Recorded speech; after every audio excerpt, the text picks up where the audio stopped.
Good afternoon, everyone. The Secretary returned this weekend from his latest trip to the Middle East, where he discussed the principles that he outlined early last week as essential for delivering on the aspirations of the Syrian people after the fall of the brutal dictator Bashar al-Assad.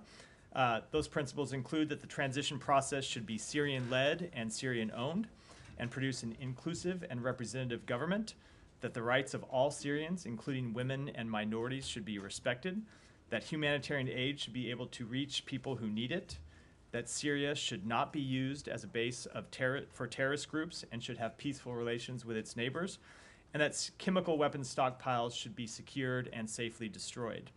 In a joint statement, which I hope all of you saw, issued after the meeting of foreign ministers that the Secretary attended in Aqaba, Jordan on Saturday, those principles were endorsed by a number of our partners in the region, as well as a number of countries in Europe and the European Union. Over the coming days, we will continue to engage with actors on the ground in Syria about the importance of adherence to those principles, as well as with our partners in the region and around the world about what they can do to advance those principles as well. As the Secretary said on Saturday, our message to the Syrian people is this: we want them to succeed, and we are prepared to help them do so. And with that, Mary. Secretary, during the trip, also talked about direct communications with HTS. Could you say who from U.S. government talked to who at HTS, and what was the message? What kind of feedback you got? I'm not going to get into that level of detail, but we have had, I will say, more than one communication with HTS over the past week. And those communications have been largely focused around, let's call them, two buckets of issues. The first is the importance of locating and returning Austin Tice to his family. As you know, that has been a top priority for the United States government. We have a number of people engaged on trying to find Austin Tice and bring him home, and we communicated directly to HTS that anything that they could do to help us find him, we would greatly appreciate, and they committed to do that. The second area of communications has been around the principles that the Secretary laid out publicly early last week, and then you saw countries in the region coalesce around over the weekend. Those are the ones I just went through, making clear to HTS that while we have heard them say in their public statements that they're committed to an open and inclusive and transparent government, that we believe it is important that they actually adhere to that, as well as adhere to these other principles, and that we will be watching them closely over the coming weeks. Right. So at the moment, it sounds like a number of things are being discussed. Delisting HTS, perhaps potentially an eventual recognition. A lot of these things are somewhat on the table, not immediately. But I'm wondering, you did lay out your principles, but what is the first thing that you need to see from HTS for you to take a step with one of these? And delisting specifically because of the sanctions, it's very hard for any investment to come to Syria right now. So a few things. Number one, with respect to all of the potential steps that we could take, delisting HTS, removing some of the other sanctions on Syria, formal recognition, all of those we are going to take based on actions, not by statements. So just as a general guiding principle for all of you who are watching how the U.S. will respond, that's what we're going to base our actions on. I'm not going to get into trying to sequence which one of those could come first, or which of those principles we're going to look at to be implemented first by HTS. We think they're all important, but we're watching what they do now, and certainly making clear that they want to be inclusive in dealing with other groups inside Syria. Making clear that they respect women and minorities as they stand up interim governing authorities, making clear that Syria won't be used as a base for terrorist groups. We're going to be watching all of those things over the coming weeks. Okay, a couple of more things. On Austin Tice, you've been in touch with a number of groups that are on the ground in Syria. Has any U.S. government delegation been inside Syria for Austin ties? Are there any plans for anybody to go? No U.S. government organization has been on the ground in Syria as of yet.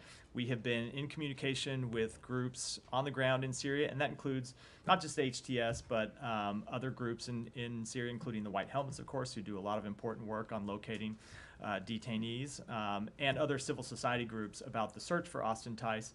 We feel that right now we are able to get good information. I can tell you that over the past week, there have been a number of times, and I think a lot of you know about this because I get questions from you about it sometimes. There have been leads that we have seen that we thought might lead to Austin Tice being located, and we have pursued those. None of those leads have turned out as of yet. I know at times you guys have found leads and reported on the possible location of Austin. So we are getting information about what's happening inside Syria, and we are able to pursue those leads now and able to run them down. And as it pertains to when someone from the State Department might actually be on the ground in Syria, I don't have anything to announce today, but of course, stay tuned. Okay, a couple of final things.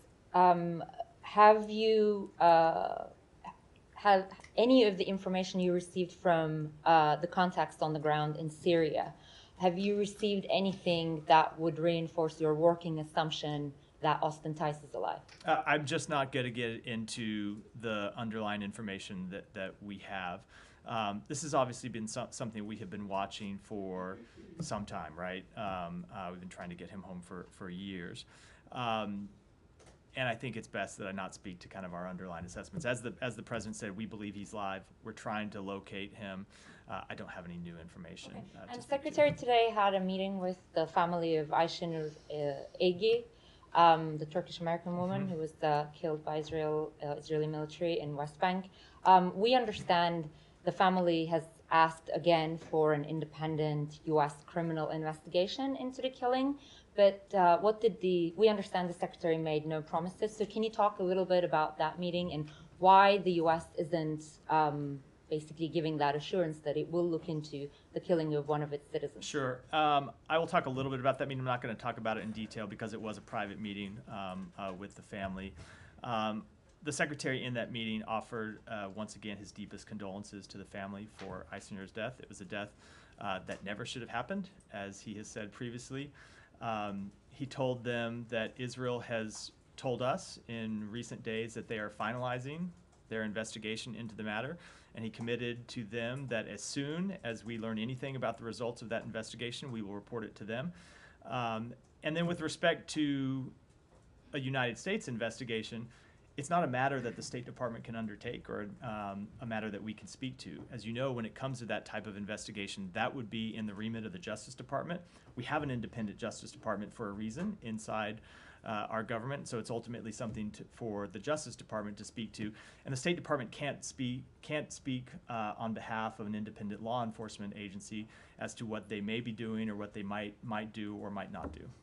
But just final thing, is it your opinion? I understand you cannot speak for DOJ, but would you say that it would be appropriate for the U.S. government to carry out its own investigation? So to answer that question, I would have to violate one of the principles that at least this administration has felt is pretty sacrosanct, which is the independence of law enforcement investigations and other branches of the government not trying to put themselves in the shoes and speak for or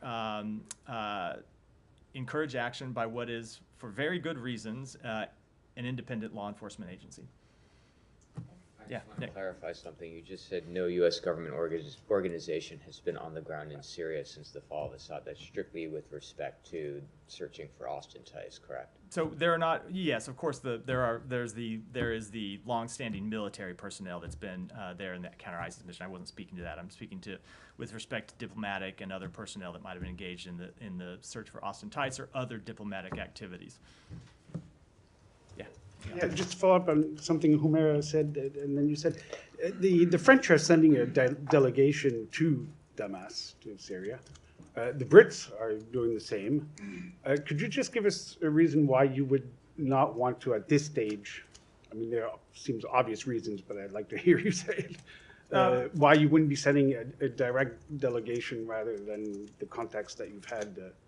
Let me just say two things about that. Number one, we have had the ability to date to be able to communicate with all of the relevant parties on the ground in Syria, including HTS.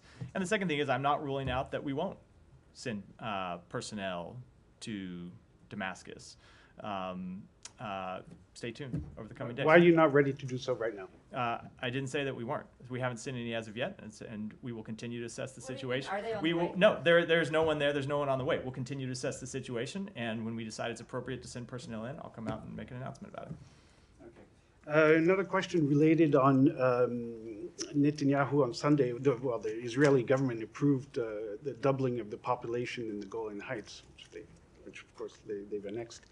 There's a lot of backlash against that from all different sides and partners. What are the U.S. thoughts on that? Look, our policy with respect to the Golan Heights hasn't changed. I don't have any comment on the announcement of people moving from inside Israel to the Golan Heights. You don't think it potentially, I mean, given the timing and all of this, that it could complicate things in terms of Syria more larger? So these are not people. At this point in stage, you have everyone seems to want a piece of Syria right so now. these are not- Everyone is involved. These are not people who are moving to the buffer zone that is covered under the 1974 disengagement agreement. And we have made quite clear our opinion about the buffer zone is that we ought to believe it ought to be upheld. Israel has said that the deployment of forces into that buffer zone is temporary. We believe that deployment ought to be temporary, and the 1974 disengagement agreement ought to be upheld. And if you look at the statement that the United States signed on to, along with our partners in the region and a number of European countries on Saturday, it called for the upholding of Syria's territorial integrity, and we stand by that position. Go ahead. Latest update on the hostage negotiations in Gaza. It seems like there's a lot of optimism, but I'll take that, and I'll come. Go ahead. On the region. So there's been a lot of optimism, but do you see a deal in the offing, and is it a deal that the U.S. finds productive for moving to a post-conflict era? So the negotiations have been productive in recent days. We have continued to try to work with the other mediators to narrow the differences. We have been down this road so many times before, though. It's hard to stand here and say we're optimistic about it because we are very much realistic about how difficult it has been to reach a deal. There are really, and this has been true for some time, there are a very small number of differences that remain between the parties, and we continue to believe that those differences can be bridged. We continue to work to bridge those differences. The secretary, in his meetings with President Erdogan and the foreign minister of Turkey last week, Hakan Fidan, emphasized to them that any influence that they have with Hamas, now is the time to use it. And I can tell you that the foreign minister came back 24 hours later when he saw the secretary in Aqaba and said that they had been pushing for a deal. And we know, of course, that Egypt and Qatar, who have relationships with Hamas, have been pushing Hamas for a deal. We are not leaving anything. We are pushing as hard as we know how to do at this point, and we believe we can get to a deal. But again, it remains incumbent on Hamas and Israel agreeing to those final terms and getting it over the line. And I can't in good conscience stand here and tell you that that's going to happen, but it should happen. Syria? Yeah, go. Jenny, we'll stick with Jenny, and then we'll go. Matt, are you conveying to HTS that they need to expel all Russian troops as perhaps contingent to lifting sanctions as we've heard from the EU? I'm not going to get into the conversations that we've had with them. Ultimately, as you heard me say last week, the disposition of those 2 Russian bases inside Syria is a matter for the Syrian people to decide. But when you look at Russia's history inside Syria, it is one of being complicit in the massacre of hundreds of thousands of Syrian civilians. Russia propped up the brutal, murderous regime that gassed its own people, that murdered its own people, and so certainly I think that Russia has a lot to answer for its actions inside Syria. So would you consider not lifting sanctions until there is an expulsion of Russian troops? So I'm not going to get into our internal deliberation process, but we have made clear what the factors are that we are looking at, and they are factors that largely relate to the Syrian government's interaction with its own people, as well as things like not threatening its neighbors and not being a base for terrorism. And then I have another on transition if you want to come back. Yeah, I'll come back to you. Nadia. Syria and Gaza, but on Syria, just going back to Austin ties, there were some reports indicating that he might be actually in Iran or Iraq, or might be taken by Maher al-Assad, which is the brother of Bashar. Any truth to these reports that you know of? No, not that I'm aware of. I haven't seen those reports, and I can't speak to their veracity. Information that he is in Syria. We do not have specific information about where he is. We continue to work to try to locate him, but we don't have specific information about his whereabouts, or we would have been able to verify that information already. Okay. The attacks that carried by Israel is almost 450. One of the biggest attacks was yesterday. It was described like an earthquake bomb. The leader of HTS said that he is not seeking conflict with Israel. Do you still believe that these attacks are justified? Look, so Israel has spoken to why they have launched these attacks. They've said that they are concerned at a time of great instability, when you have the government of Syria that has fallen and an uncertain path ahead about who is going to control Syria and who is going to control the Assad regime's quite significant military stockpiles, that they have taken steps to ensure that those stockpiles don't fall into the hands of terrorists. Now, we have been in conversation with them about that goal. We also believe it's important that no party take any actions that would further destabilize the situation in Syria at a time when we want to push to increase stability, and we'll continue to have that discussion with them. And just on Gaza, another journalist, a colleague of us, has been killed yesterday. That brings the number of journalists being killed in Gaza to 196. How many times we can ask the same questions that journalists in Gaza needed to be protected, and how many incidents we're still waiting for the Israelis to be investigated and for you to come back to us and said, this person's held accountable for the killing of Muhammad So Balouch. journalists in Gaza absolutely need to be protected. When it comes to Israeli government investigations, you should ask the government of Israel that question. We obviously engaged with them about that and pressed for answers, but you were certainly welcome to do so as well. Those are Israeli government investigations, but we have made clear that when it comes to journalists, they need to be protected. I will tell you, ultimately, the answer to this is to get a ceasefire, which is why we continue to push for a ceasefire. The journalists that are operating in Gaza are doing so with incredible heroism. All of us in this room, including in many cases the United States government, know what we know about actions on the ground because there are journalists there that are reporting on it. The U.S. doesn't have any personnel on the ground to verify reports, so we rely on journalists to bring that information forward, and we rely on the work that they do. But as long as it is an active conflict zone, journalists are going to be at risk the same way other civilians are going to be at risk, which is why we believe the ultimate answer to this question is to reach a ceasefire, and why we continue to use all of the diplomatic muscle that we can bring to bear to try to get one over the line. Sure. I mean, the reason I ask you is because the United States value press freedom and the work of the journalists on the ground, but you don't hear you condemning the killing of Palestinian journalists like you condemn the killing of other journalists in conflict zones. We absolutely condemn the death of any journalist. We don't want to see any journalist hurt anywhere. Now, when it comes to the specifics of how any one journalist dies, while we object to the killing of any journalist, oftentimes we don't know the circumstance under which they were killed, whether it is an accidental strike, whether they were somewhere where they were covering an incident and there was a militant nearby. It's difficult to speak to the motives behind a strike when we don't know them, but absolutely we condemn the death of any journalist anywhere in the world. Okay, and the killing of civilians, there was a grandfather of a girl that was killed a year ago called Reem, 2-year-old. The grandfather was killed yesterday. His name is Khalid Nabhan. And he became an icon because he was very close to his granddaughter, and he was killed as well in Nusayrat camp yesterday. Do you still think that this is also random killing? It was an incident that needed to be investigated. How these civilians are dying every single day, whether it's 50 or 60, it's a number that we keep repeating all the time in every briefing. I think that there continue to be unspeakable tragedies happening in Gaza every day. Not just the death of civilians, the maiming of civilians, the people who find it difficult to get enough to eat. the people that find it difficult to get access to medical care.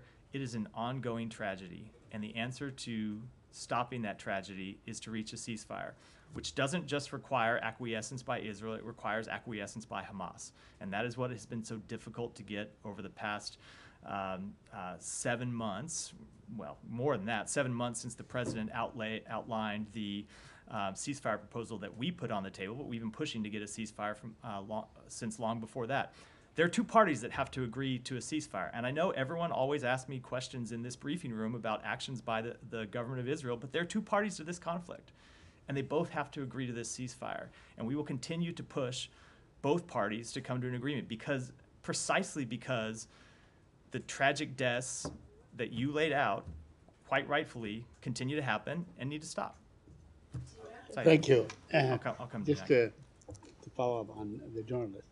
190 journalists.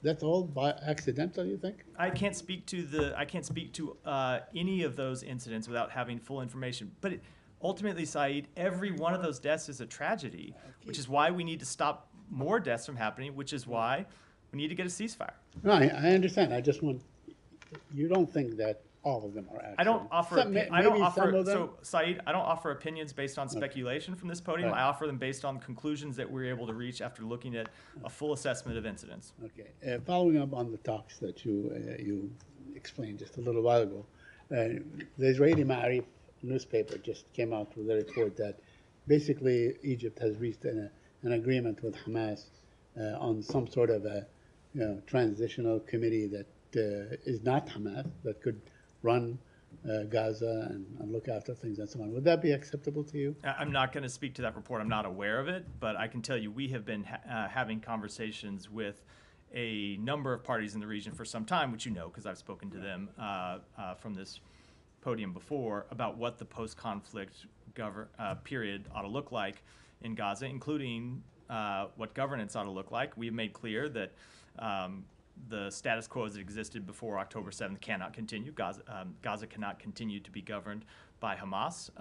But as to what the governance looks like, not something I can speak to today. Okay, because Netanyahu said today, told the court that he will not be able to attend tomorrow, and normally there's something, maybe big. Do you expect there may be an announcement tomorrow on a ceasefire? I have no idea why he's not able to attend the court hearing tomorrow. Couple questions on the Palestinian issue. Israel is deploying dozens of autonomous weapons all throughout the West Bank that basically will not be able to discriminate between a perpetrator or a civilian and so on. Doesn't that make every Palestinian in the West Bank potentially a target for Israel? I can't speak to that particular deployment, but I would say when it comes to the use of any weapons, that our expectations are the same, that Israel must fully comply with international humanitarian law and protect civilian life. All right. On the aid, Financial Times, I guess, reported that aid is at its lowest point, despite what you're saying that they a lot. Can you explain to us the aid situation now? It continues to be extremely challenging. We have seen some improvements. There were a number of days last week when we saw hundreds of trucks go in, but then you have other days that the aid level is much lower. Continue to be barriers to the delivery of aid inside Gaza that we work to try to overcome, but it continues to be really a crisis situation. And I think ultimately the conclusion that we have drawn is like the ongoing deaths of civilians in an active conflict zone, the provision of aid in an active conflict zone is very difficult, and it's another reason why it's so critical that we reach a ceasefire. Let me ask you on the appointment of ambassadors. The coming administration named Mark Huckabee as ambassador to Israel, and Israel named Leiter, who is a well-known, Kahanist, and as ambassador to Washington. So I want to ask you, doesn't it seem like, maybe the whole diplomatic, U.S.-Israel diplomatic engagement will focus on maybe settlements and annexation and so on with these two? And you mean the post-January 20th diplomatic engagement? January 20th, yeah. Of course I'm asking you. You always say that there's, one president at a time, one administration at a time. Well, we always say the same thing. But is there anything where you can actually say, we will not accept? I mean, if he comes, I don't know when Leiter is coming to Washington, but maybe something that, this is not a good idea. Or So- issue a statement that this is not. First of all, let me just say, with respect to other countries, they are free and open to appoint ambassadors as they see fit. It's not a decision for the United States. And when it comes for the policies that will be pursued by the Trump administration and the personnel appointed by the Trump administration, it's just not something that I should speak to. I So think I'm happy to speak to Yeah. our ambassadorial appointments, but Right. not those But you being do made have- by the Trump administration. But you do have a view. I mean, this is U.S. diplomacy at its finest. I have a right? view that it is my job to stand up here and speak on behalf of the personnel that President Biden has appointed and the policies that he is going to pursue, and not opine on whatever policy positions an administration that I will not speak for may choose to pursue. Okay, so in principle, you think that the United States of America should have no say-so on the, as far as the character of said ambassador is, whatever If we crimes he started may tr- have committed, if- and whatever, it's if- all acceptable? If we started trying to pick and choose Right. and opine on every ambassador that 200 countries around the world appoint to the United States, we would be in this briefing room for a very long time every day. Saeed. Okay. Tom, go ahead. I'll come to you next, Nike. Follow up on Azgi and the meeting today. Just on a point of fact, I mean, you've set out how you can't speak for the Department of Justice and the call for a US-led investigation, but that's not all the family are asking for. And one of the things they want is just some basic information for the State Department to ask the Israelis, for example, for the name of the unit involved, the name of the unit commander, things that they would want in the interest of transparency as American citizens who've seen their loved one killed. I mean, are you asking for those things from the Israelis? So we are asking for the results of their investigation, I would assume, but we'll see when we get the results of that investigation.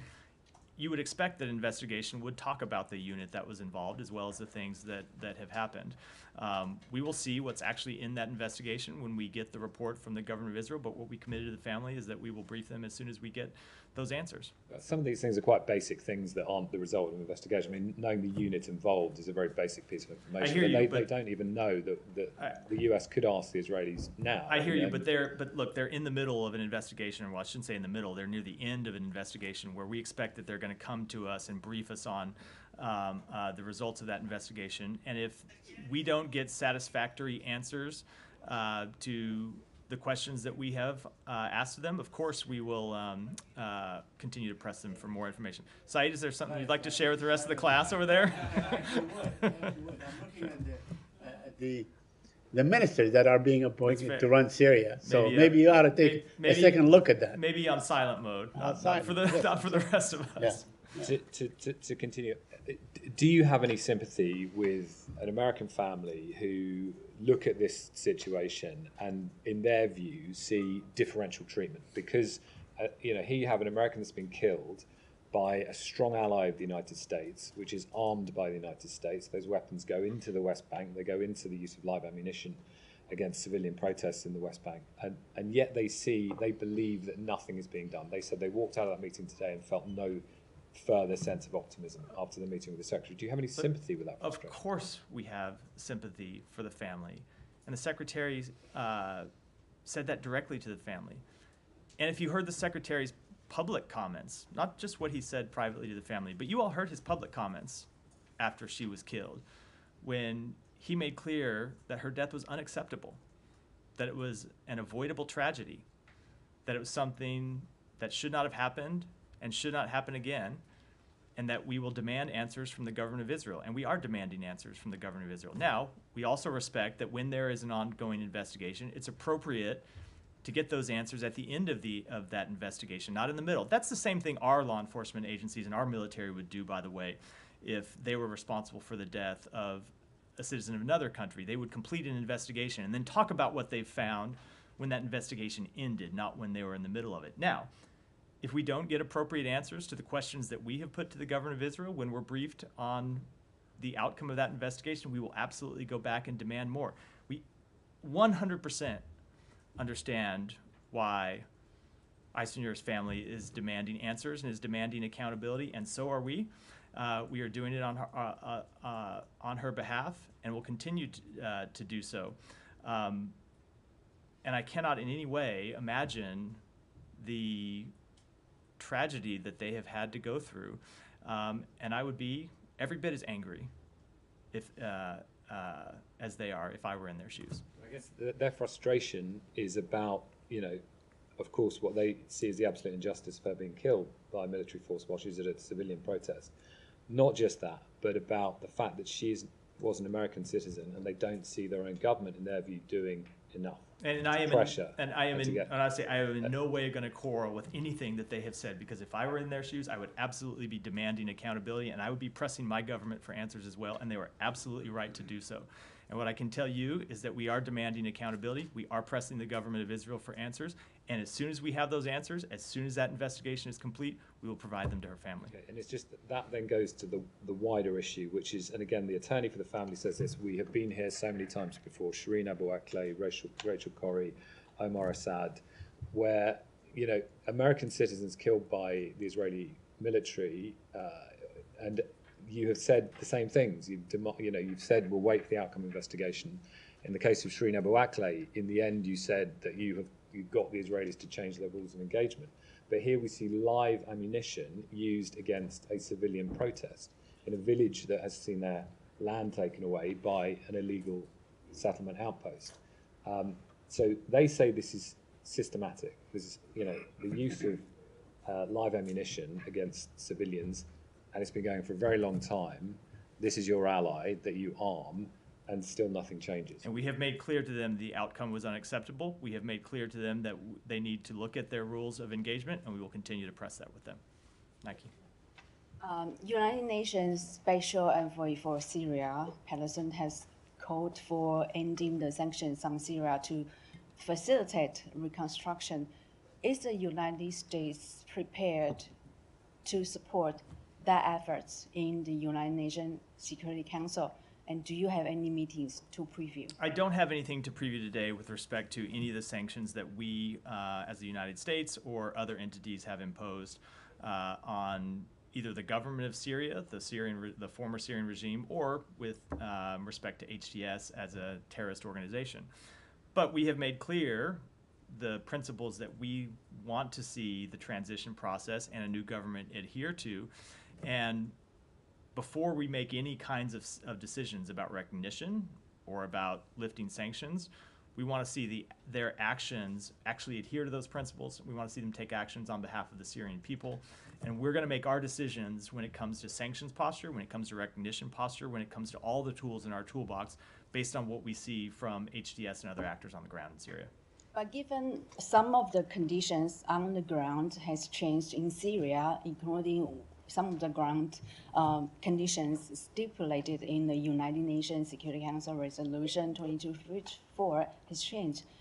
Is it fair to say the U.S. is open to lifting economic sanctions? We are going to make our decisions on economic sanctions based on the decisions by the interim authorities in Syria. If they change, if they pursue, look, let me say it this way. Our sanctions are never meant to be permanent. We always impose sanctions to try to induce changes of behavior. And if we see changes of behavior, of course, we are open to lifting our sanctions. And you've seen that in the past when when various governments have changed their behavior, and we have lifted sanctions in response to those changes in behavior. That's true in Syria as it is anywhere in the world. I have a quick one on Ukraine, if I may. Yeah. Do you have anything on the what Ukraine said that North Korean soldiers casualty in Kursk, and then what happened if those North Korean soldiers cross the border to Ukraine? Are they becoming a legitimate target? So, in our view, the North Korean soldiers who were deployed to Kursk are already legitimate targets. They entered a war, and they are, as such, combatants and are legitimate targets for the Ukrainian military. We have seen North Korean soldiers who have been killed in action on the battlefield inside Russia. And if they were to cross the border into Ukraine, that would be yet another escalation by the government of Russia, and also an escalation by the government of North Korea to send North Korean troops to prosecute a war of aggression against an independent sovereign nation inside that nation's borders. that would absolutely be an escalation by the government of North Korea. Is China responding to the U.S. ask to use their influence to curb the military cooperation between Russia and North Korea? I'm not going to get into the conversations that we have had with the government of China. Ultimately, China can speak to whether they have appropriately used that influence or not, but I would say that there is certainly more that they can do with respect to encouraging Russia not to take not just this escalatory action, but the long series of actions that they have taken. Yeah. Thank you. On Serbia, I have a question. Amnesty International said on Monday in a report that Serbian officials installed homegrown spyware on the phones of dozens of journalists and activists. How concerning is this for the U.S., which considers Serbia as a partner? So I can't speak to that report. I'm not in any position to verify it, but just speaking broadly, we have made quite clear since the outset of this administration the concerns that we have about governments that use spyware to track journalists, to track dissident groups, to track track others who legitimately oppose or report on government activities. And you have seen the United States take action to stop the use of that spyware. But as it comes to this specific report, I can't speak to it. Janie. Thank you, Matt. Excuse me. Applications of South Korea and Russia and North Korea. Due to the impeachment, South Korean President Yoon's duties have been suspended. Do you think there will be a gap to U.S. South Korea foreign policy and security sectors established by President Biden and no, there will be no diminution in the alliance between the United States and the Republic of Korea. That alliance is not just an alliance between presidents, it is an alliance between governments and an alliance between peoples. And our commitment to that alliance remains ironclad. We have seen the Republic of Korea over the past few weeks demonstrate its democratic resilience. That is democratic resilience that that was hard won several decades ago. And we've seen them follow peacefully a process that was laid out by the Republic of Korea's constitution. And we are ready to continue to work with the acting president and the government of the Republic of Korea in the same way that we were acting and cooperating with President Yoon. And also North Korea and Russia made military cooperation publicly. What is the United States response to North Korea and Russia's, what is Russia's actualization of military cooperation? Do you, regarding this issue, be sanctions against? So you have seen the United States just today oppose additional sanctions to disrupt military cooperation between the DPRK and Russia. We also, in the recent days, issued a foreign ministerial joint statement with the G7, and we will continue to take appropriate measures to address our concerns with that unprecedented cooperation. Thank you. Yeah, changing region very quickly. Do you have any? There was a devastating hurricane or cyclone in Mayotte, in the Indian Ocean, French territory. We don't know the number of casualties. It's very complicated and all that, but certainly devastating cyclone. Does the U.S. intend or have any assets that you could forward or that you're willing to forward to the region, or any contacts in particular that you might have? So I will say that, first of all, we offer our deepest condolences to those who have been affected by this deadly cyclone. And we do stand ready to offer appropriate humanitarian assistance. And as to details, I have to take it back and get that for you, Leon. Alex. Thank you, Matt. Going back to the question of North Korean soldiers in Kursk, you said that if they cross the border, that will be escalation. Can you define what you mean by escalation? What kind of reaction would that invite from you? An escalation means precisely that, Alex. It means it would be an escalation. We have already seen North Korea and Russia escalate this conflict by deploying North Korean soldiers in the first place to Russia. It would be a further escalation to then send them onward to fight inside the borders of a sovereign country. As to what the United States might do, as to what our allies and partners who also support the government of Ukraine, and in this conflict. I'm not going to preview that publicly, obviously. Thank you. Over the weekend, we heard the president spoke with G7 leadership, and he called G7 leaders to, quote unquote, seize and unlock the full value of Russian frozen assets. Can you just clarify, is it the first time you guys are raising this issue? Secretary was in Italy a couple of weeks ago. Why waiting till the very last moment? It's something that we have been working on privately with our allies and partners for any number of months. Sometimes we feel the best way to move the ball forward is to speak privately to a matter. Sometimes we feel there's added value to speaking to it publicly. I think I'll leave it at that. And on Georgia, I have a couple of questions on Georgia. I want to get your reaction to what we have been seeing lately around Georgian president. There's a literally coup going on, Russian back, to replace her. Do you have any reaction? So I'm not going to speak to that specifically, other than to say that we have been greatly concerned about the state of Georgian democracy, the actions that Georgia Dream has taken to undermine Georgia democracy. You saw us just on Friday impose 20 new visa restrictions on individuals affiliated with the government who have been responsible for undermining democracy in the country, and we will have other actions that we're prepared to take in the coming weeks. On the visa restrictions, you guys have it like two previous packages of visa restrictions that did not help. Alex, we're not done. As we made clear in that statement, we have other sanctions that we are preparing to unfold in the coming weeks. But there are criticism, coming from the Hill, saying that you are demoralizing protesters out there on the city. They've been out there for 3 weeks now. We could not be more clear, including a statement from Secretary Blinken week before last and a statement from me on Friday, that we are preparing an additional sanctions package that we will roll out in the coming weeks. Now, these are not things, in many cases, that you can do overnight. You have to make sure you get the letter of the law right when you roll out these sanctions, and that's what we're working on doing even as we speak. Any concern that you're giving an... What's that? You always say you don't preview sanctions. We make rare exceptions. Any concern, Matt, that you're giving some impression to Ivanishvili that he can get away with what he's doing? I think that should be, Alex, I don't know how many times to say it, when we have said exactly what you have been asking us to impose sanctions on the government of Georgia. When I come out here and tell you that we're preparing to impose sanctions, I don't think it could be any more clear. Jenny, you'll come back with your... Yeah. Do you have any updates as the landing team here? Has there been any communication between the State Department? Yeah, we have had communication with the incoming administration's agency review team. They have appointed members of the agency review teams, action that they took last week. I will let them speak to the identities of those members, but we are having initial conversations with them this afternoon here at the State Department about the path forward.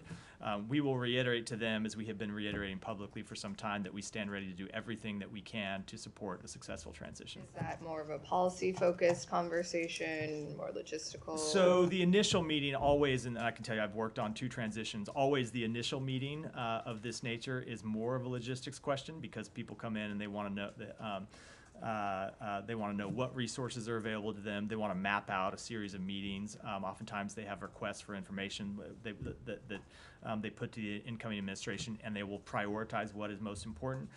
So this is an initial meeting about how the process should unfold over the coming weeks. And then what usually follows that, and what we have said we are ready to do with them, is to as the incoming administration identifies its policy leads in different areas, to engage with them so they understand the actions that we have taken on various policies, what may be pending, things that we expect to happen either between now and the end of the administration, and then in some cases work that is ongoing on January 20th, because for all the for all the focus on what we'll do in the next few weeks, the vast majority of the work of government are things that just continue, things that are in process that continue and get handed over. And so you'd like to brief the incoming administration on what those are so they can be ready to take decisions. Conversations or meetings between the Secretary and Senator Rubio? So the last phone conversation they had, they agreed that they would meet in person. I don't have a date to provide for that meeting, but when it does happen, we'll of course make it public. Can I just ask a one-off on the drones over the skies of New Jersey and Pennsylvania? I know that's probably a DoD, DHS, but is there any indication this is the work of like a foreign entity or adversary from the State Department perspective? I don't have any assessment at all to offer from the State Department. As far as I'm aware, this is entirely a law enforcement matter, and I would and law enforcement and Pentagon matter. So I would refer to DHS and DoD to speak to it. You go to.